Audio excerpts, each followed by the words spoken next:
The judge presiding over former President Donald Trump's election interference trial laid down the law in an historic first hearing.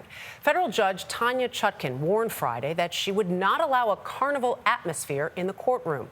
Chutkan delivered mixed rulings in a protective order battle as the GOP frontrunner campaigns for a second presidential term.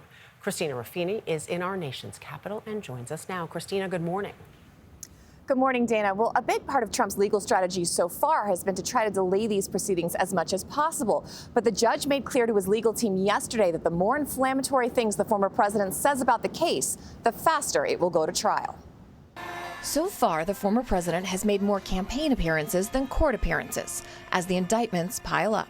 I should have 4 by sometime next week. Trump's legal team represented him in the D.C. courthouse Friday, where U.S. District Judge Tanya Chutkan adopted the Department of Justice's request for a protective order, limiting what the former president can say about evidence in the trial. I have freedom of speech, First Amendment. But she also tried to strike a middle ground, saying Trump has the same First Amendment rights as any other defendant, and that the restrictions would only apply to sensitive material.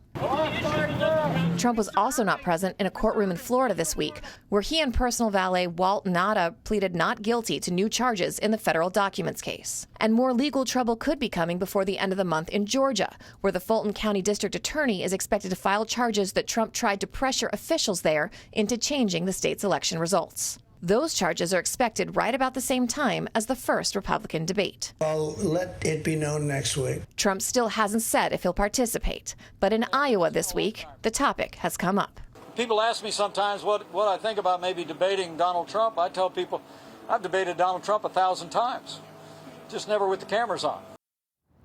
And Trump also heads to Iowa today, where his GOP rivals have been spending a lot more time campaigning. It's an early voting state. It's also the Iowa State Fair. So, Michelle, prepare for a lot of images of grown men and women eating corn dogs. Always interesting to watch.